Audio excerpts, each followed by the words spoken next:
Hello and welcome to my presentation. Today I'm going to talk about headaches. As we know, all of us, headaches are one of the most common complaints worldwide. The patients of headache, they are not only following with neurology clinic, they are as well following with internal medicine, family medicine, GPs, and the primary healthcare centers as well. The main question whenever we are encountering a patient with headache is not only what the type of headache, but over the question must be, is this headache a manifestation of another disease or it's only a primary headache?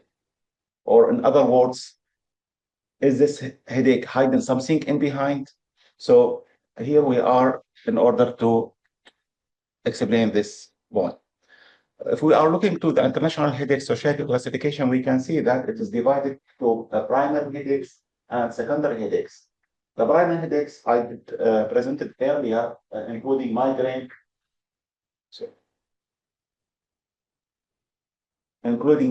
tension type headache, and the cluster headache, or the secondary headaches, which is our topic today, including other disorders or headaches due to other disorders resulting in this headache. What's the difference between primary and secondary? As you can see on the left list, the primary headache, there is no underlying disease or traumatic injury. In other words, it's a functional disorder. However, in secondary headaches, there is another condition that trigger pain-sensitive areas in the neck and head, resulting in such headache. This includes cervicogenic headache, meningitis, trauma, and so on. When we review the migraine criteria, we will find the last point is secondary causes are excluded. In addition, tension type headache as well. Number E, not attributed to another disorder. Cluster headache, D, not better accounted for any other headache disorder diagnosis.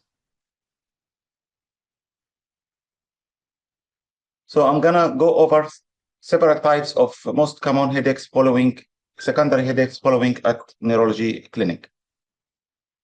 Temporal arteritis, giant cell arteritis, it's a form of vasculitis affecting arteries of the scalp and head, the branches of external carotid artery, and it can be complicated by cerebral arteritis or anterior ischemic optic neuropathy. What are the symptoms?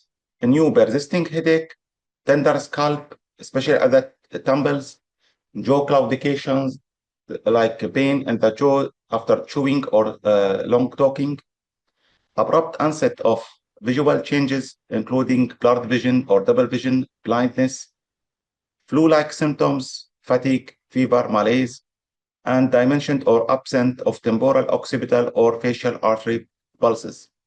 If we have a look to the images on the top, we can see as well the temporal artery becomes nodular appearance plus with absent of its pulse. The incidence is 5 to 31 per 100,000, and it's mainly affecting adults more than 50 years old, females more than males, and in 50% of cases, it's associated with polymyalgia rheumatica. Causes are unknown. However, the symptoms are related to occlusion of the affected arteries.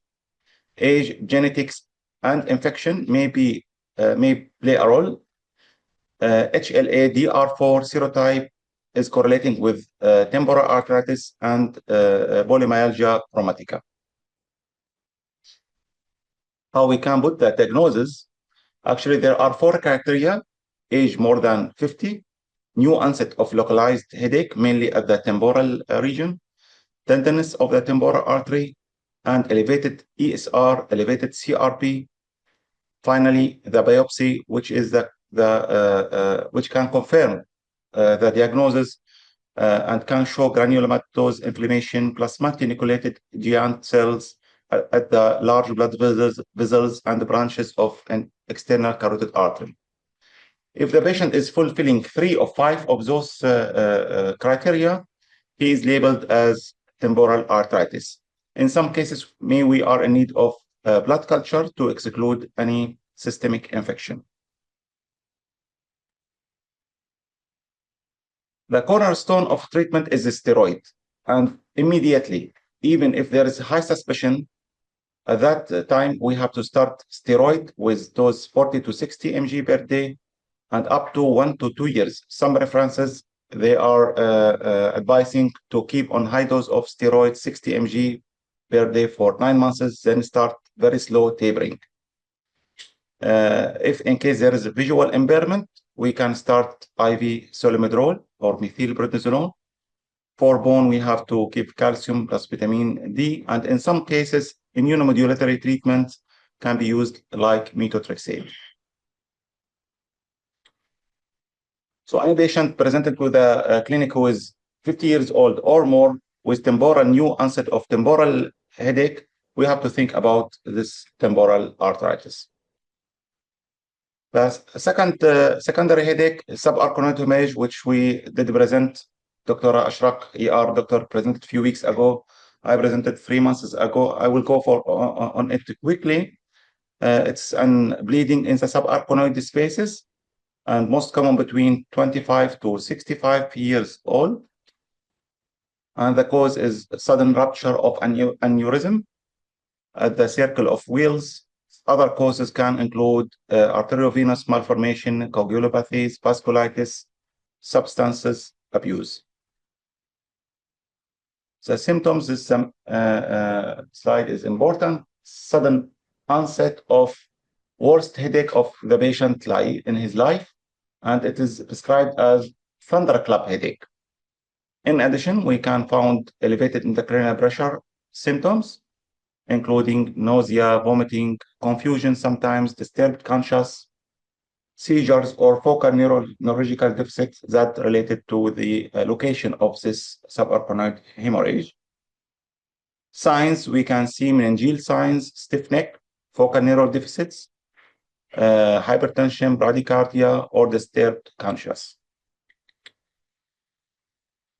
Diagnosis, definitely the test of choice in suspicion of subarachnoid hemorrhage is CT scan, and we can see hyperdensities in the subarachnoid spaces, which are usually hypo, but in subarachnoid hemorrhage, we see them hyper, and we should differentiate between this subarachnoid hemorrhage hyperdensities than the normal variant of hyperdensities, like here in pineal gland and choroid plexus. Definitely, we should refer the patient for CT angiography in order to identify the aneurysm, its size, location, and shape, then put the plan for the further arrangement. MRI can be helpful as well. However, the CT scan is the test of choice. If in case we have high suspicion of subarachnoid hemorrhage, we can run MRI as well. Not forgetting lumbar puncture role and detecting the xanthochromia in the CSF. Management, we talked about it earlier, including coiling or surgical clipping.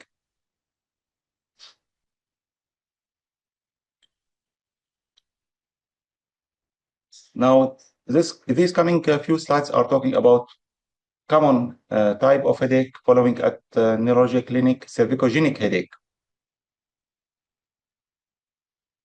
Symptoms include headaches, plus neck pain and muscle stiffness. Usually it's unilateral at one side and can radiate as well to the occipital region, temporal parietal region, and up to the eye as well. Some certain neck movements or positions can induce this type of headache. What are the causes of cervicogenic headache? Bad position, like bad sleep positions or using computer mobile for a long time. In young patients, in advanced age patients, we can see osteoarthritis, facet joints, arthropathies, osteophytes, tumor at the cervical spine or parapharyngeal region. Sometimes fractures or whiplash after car accidents can result in neck pain. followed by cervicogenic headache. Diagnosis by history, excluding other causes of primary headaches. Radio investigations, we can do cervical X-ray, CT, or MRI if there is high suspicion about disc bulges or cervical roots impingement. Assessing examination will assess the vertebra, facet alignments, soft tissue. All of those structures can be assessed by the proper investigation. First line of treatment is physiotherapy, and it includes several modalities: manual therapy, postural improvement, corrective exercises for the neck, shoulders, and back. We can rely on as well some medications like muscle relaxant, non-steroidal, anti-inflammatory, gabapentin, pregabalin, amitriptyline, or nortriptyline. Nerve blocks or radiofrequency ablation can be done as well for the facet joints. Cervicogenic headache will bring me as well to another type of headache. Both of them can be combined, occipital neuralgia.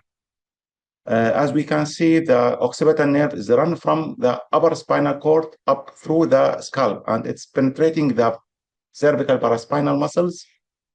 And this occipital neuralgia is resulted from this occipital greater or lesser nerve neuropathy. Symptoms: sharp burning sensation or electrical shock sensation, mainly in the occiput area.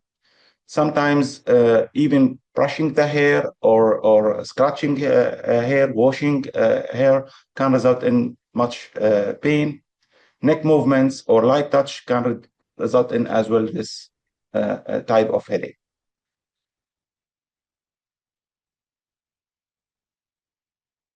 Causes: tight or sprained neck muscles, direct trauma or whiplash injury, as in car accidents, cervical osteoarthritis or disc disease in advanced age patients, nerve entrapment or local inflammation at this region.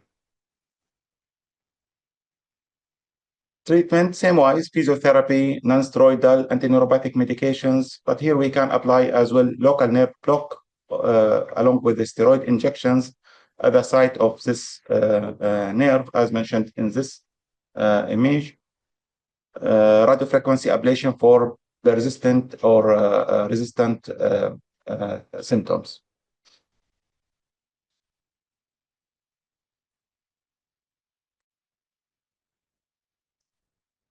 Trigeminal neuralgia. Symptoms: sharp facial pain. As we know, the trigeminal nerve is including 3 branches: ophthalmic and maxillary plus mandibular, 3 branches. Sometimes trigeminal neuralgia can result in pain only at one distribution of those branches or at 2 or all of them. Typically, this trigeminal neuralgia attacks lasted for only few seconds, but in atypical cases, it can last more than few seconds, sometimes several hours, up to a few days. The pain usually taking place at the hemiface, teeth, as well gum or lips. Majority of cases, there are no triggers, but in some cases, scratching the face or maybe touching, chewing, brushing teeth can trigger this neuralgia. Most common, there is no definite cause, so we are calling it idiopathic trigeminal neuralgia. Other cases can result from blood vessel compression, an artery or vein press on the trigeminal nerve near the brainstem. Sometimes we can find underlying conditions like multiple sclerosis at young patients, space-occupying lesion at cerebellopontine angle. That's why every patient who is following with us with trigeminal neuralgia, we have to run MRI in order to rule out any other secondary condition before we label it as an idiopathic trigeminal neuralgia. The treatment include anti-epileptic medications, carbamazepine, oxcarbazepine, or lamotrigine. Surgery for selective cases which are not responding to the medications include microvascular decompression to relieve pressure, and in some cases they are applying an small pillow between in order to isolate the artery from the nerve itself.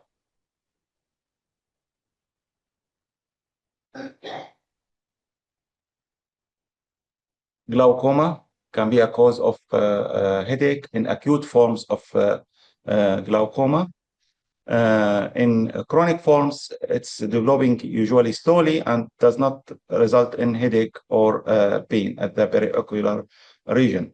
Any patient who with advanced age, more than 45, 50 years, coming with periocular headache, we have to exclude elevated intraocular pressure.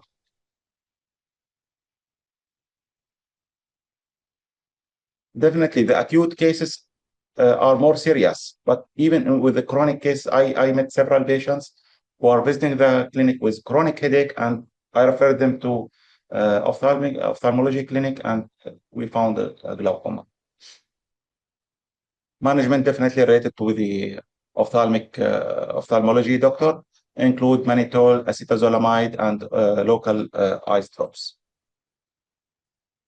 Common symptoms: intense one-side headache around the eye and forehead, severe eye pain, blurred vision, colored halos around the lights, vomiting, nausea as well can be found. Post-traumatic headaches symptoms include localized or generalized headache following trauma, can be associated with dizziness, decreased concentration, irritability, personality changes, or insomnia, and pain can occur after even relatively minor traumas. Treatment and prevention: possible treatment with anti-inflammatory drugs, Enderal can help, or biofeedback. Sinusitis headache: this headache seen as well frequently in the clinic. Usually it's a frontal headache along with facial pain. Causes are infection, nasal polyps, or anatomical deformities like deviated septum, which block sinus ducts. Treatment and prevention: definitely it's the era of ENT doctor, and he is gonna add antibiotics if it's an infection, infection sinusitis, decongestant, nasal sprays, and in some cases he is gonna refer patient for surgery. TMJ resulted headache include pain in temples with the click over the TMJ joint, causes joint pathology or arthropathy, or sometimes in the muscles of chewing. Treatment and prevention: relaxation, muscle relaxants can be used, using a bite blade or night guard can help. Biofeedback in extreme cases of malocclusion and nerve blocks can be done as well. There are many other causes, including, for example, hypertension headache or headache secondary to a space-occupying lesion like tumor, subdural hematoma, hemorrhagic stroke as well can result in headache along with focal neurological deficits, headache associated with CNS infections, meningitis. Definitely here we can find fever, meningeal signs, general bad status of the patient. Let's take a home message. Not every headache is migraine. We have to make agreement about it. Sometimes patients are coming to me and they are not diagnosed with migraine. They diagnose themselves as they are and start, doctor, I have migraine attacks. Then after questioning, taking the detailed history, it's not labeled as migraine. The key clinical task is not just diagnose headache, but to identify when it reflects an underlying condition. Headache assessment focus on recognizing red flags, identify features and associated symptoms, performing thorough neuro exam, and choosing the appropriate investigation in order to reach the accurate diagnosis and start the proper medication. That was everything for today. Hopefully my presentation did not result in any headache for anybody. Thank you. Sometimes, sometimes they are telling the headache patients is an headache generator to the doctor as well, because we have to take secondary, because we have to focus on the details and the history, when it started, what are the manifestations, associated symptoms, family history, history of trauma, how is the pattern of sleep? One of the main questions I'm asking at neuro clinic. Yeah. Thank you all. أي تعليق للكلاس أنا جاهز. Thank you all. Question? I have one comment on GCA. GCA is not caused by occlusion. Occlusion is a complication of GCA. GCA is mainly caused by inflammation of Inflammation, blood vessel, which will cause narrowing, then thickness and narrowing, then occlusion. yes. Ah. Okay, and the criteria, this is the only criteria, we have 2022 criteria. It depends on the age more than 50. They involve also, other than the visual, there is the warning stiffness of the shoulders and the arms. Also, there is the abnormal examination of the temporal. Pulseless temporal. There is a new temporal headache, visual loss, and also tongue claudication. This is very specific for diagnosis of GCA. Okay. Also, there is the other lab parameter. But patient should not fulfill the full criteria, am I right? It has to be 6 out of 10. 6 out of 10. 6 out of 10. But tongue claudication is very specific for GCA. Okay.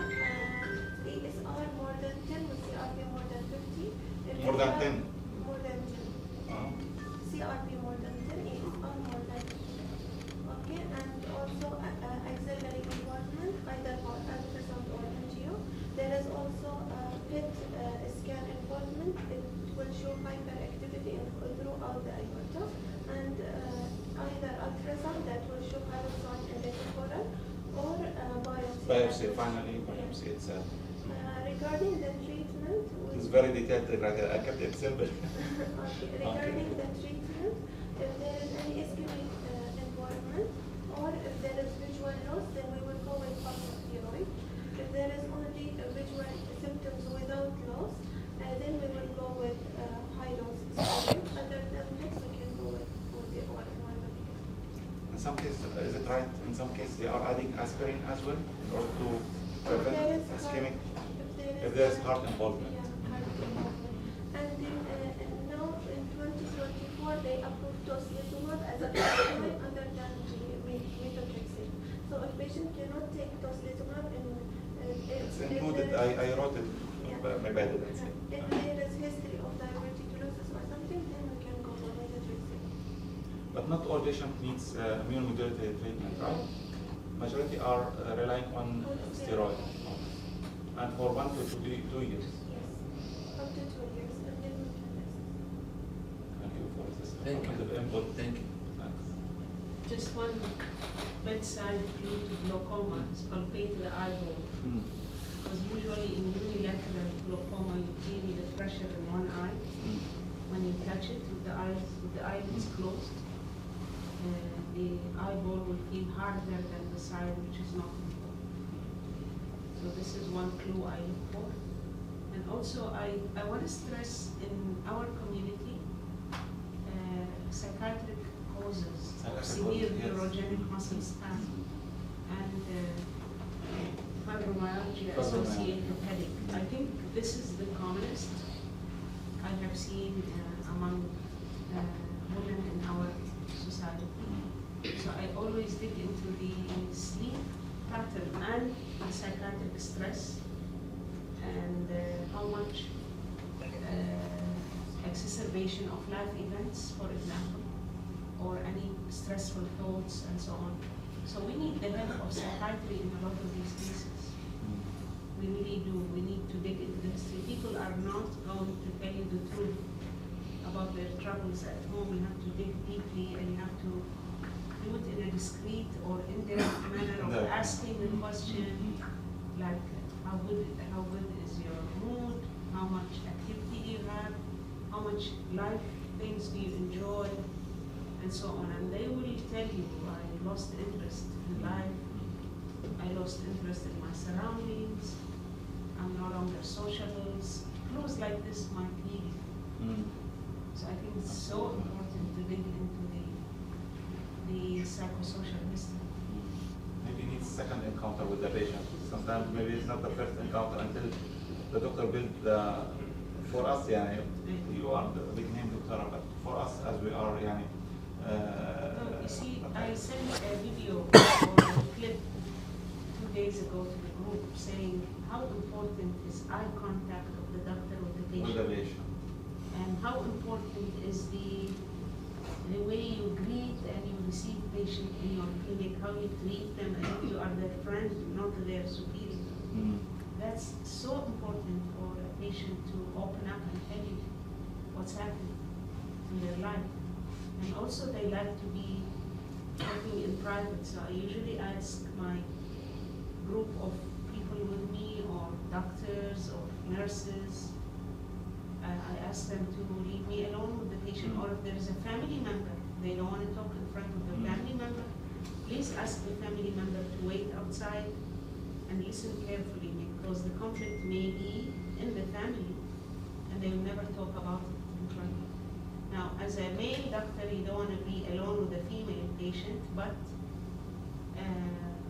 involve your nurses with you, but let them show a low profile in that interview. Maybe waiting behind the curtain or something to let the patient feel comfortable and talk. To be open and to. And better maybe when they are sitting in front of you in the desk rather than lying on a bed for examination. Whenever they are lying on the bed, they are more open, No, actually. less open. Actually, they are less open. Whenever. After I finish examination, I reassure them that the physical findings are good. I say, alhamdulillah, your physical exam is good. There's nothing worrisome, let's talk. And then I give them the private situation where I ask if there's a crowd in the room or if there's a family member, I ask them to get out and let me talk privately to the patient. And they will open up. They want someone to listen to. It's how you achieve that confidence, how you achieve the fact that you are sincerely there to help them and to solve their situation. You have to tell them that you are a human being like anybody else, that even the doctors face family problems, that nobody is immune and this is not a shameful situation. You will hear magical stories of what's happening in the lives of these people. And I think a lot of neurogenic cervical headache is a muscle tension headache. Actually, madam, it's included the psychiatric causes. It's included, but I try to keep my. It's included, Right, but it's what included, I number notice, 12, yeah. Headache attributed to psychiatric disorder. Yeah, but it's probably the commonest we're going to see in secondary headaches. The commonest we're going to see, and you want your best history here taken during the interview. You want to know what's bothering that patient. If you examine these people with a cervical headache, if you just look at their back, it is asymmetrical. Their neck is not straight. Their neck is tight to one Forward. side, yes, forward. Plus, if you touch the area suprascapular, it's very tender. If you listen to the stethoscope, it gives a squeaking sound, never fails. Just listen to their muscle as they breathe. It will give a zzz, zzz, zzz kind of noise, because the tendons are inflamed, and you will hear it. Okay, I found this by trial and error. It's so true. I listen to the suprascapular area, not only for breath sounds, but for any squeaking sound, like a door which has no oil. Exactly. It gives a squeaking sound. It's a physical clue to what is happening. Of course, you will do your neurologic to rule out cervical disc and everything. You will look at weakness in the arms and muscle wasting and so on and so forth. but usually asymmetrical shape of the neck and tenderness over the muscles, plus this squeaking sound that you listen with stethoscope. I know neurologists don't believe in stethoscope. We are building in transcranial Doppler. This is stethoscope of head. But first time, well, I heard that the muscles themselves They can be speak heard by sound, this. they give a sound. Yeah, and maybe by EMG we can catch some abnormal discharges, but it's very It's interesting. very, Yeah. very useful bedside. Very useful. Bedside too. Really. والله الله يجزيك خير دكتور. خبرتك نستفيد منها. Dr. Mahmoud, clinching during sleep will affect the temporovascular joint and it will cause headache. والريزلتنت And the stress headache also, you know, in the trapezius, the origin of the trapezius and the occipitals. What there is an evidence that you know the Botox is effective in some cases. Botox can be effective for this muscle muscles. Masseter. Yeah, muscle muscle. And for trapezius muscle, usually we are doing bigger ones injection. Yeah, I mean Whenever we find studies which I'm not sure I can review, but once I inject one patient who was resistant to trigger point injections by steroid and lidocaine, I injected him with Botox at each trigger point 25 units. okay, but the effect of that is it, you know, the efficacy of the Botox. It can be effective along with physiotherapy. And can be repeated with every 3 months. But I would try to avoid Botox facial injections because you might end up with a limp. Yeah, that And we've seen cases. must be done with somebody who is Who's well an trained, expert. who is expert and well trained. I'm not But doing a lot of these people also ask about their jobs. You have to ask in the job, what do they do? Mm. If they are in front of a screen, which is not adjusted to their eye level, I know. and they keep bending Bending forward or forward. use massive work on telephones, these people will never recover from their cervical headache until you change their Posture. dynamics of posture. Mm. Yeah, you have to teach them how to stretch these muscles back, and you have to teach them how to avoid the screen being low in their sitting position. I find many of these people sit sideways looking at the screen. Mm. So there's tension on one side versus no tension on the other side. It gives imbalance.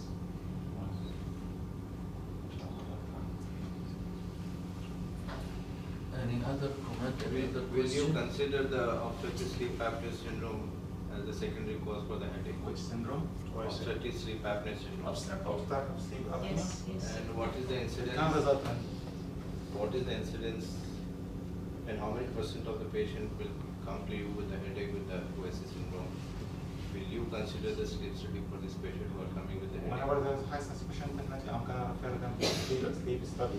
If the patient is obese, if the patient has any other ischemic events earlier, so I am suspecting about it and rule out any other causes. Patient does not fulfill the criteria of migraine, tension type headache or whatever, so I will consider this.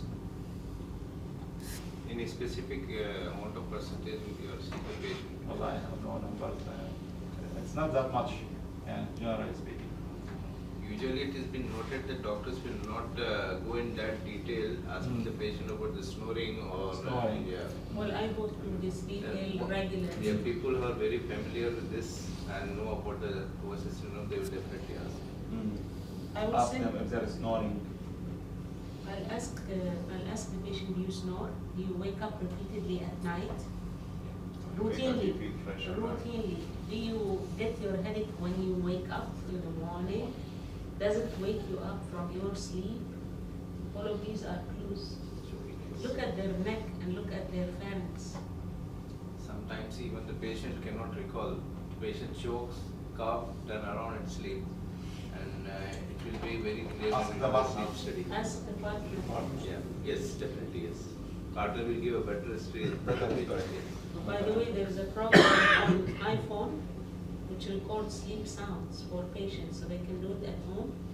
They can record for you their snoring and their apnea episodes without even question. It will convince the patient, yes, my phone is telling me I'm having this. I had one patient who did this, came to me and he said, I have sleep apnea. I said, how did you diagnose it? He said, iPhone application. But is it reliable يعني? Reliable to tell you go screen, At least strongly suspicious. strongly suspicious, but At least the records the patient sound. will go to the doctor. Yeah. Thank you very much. I think,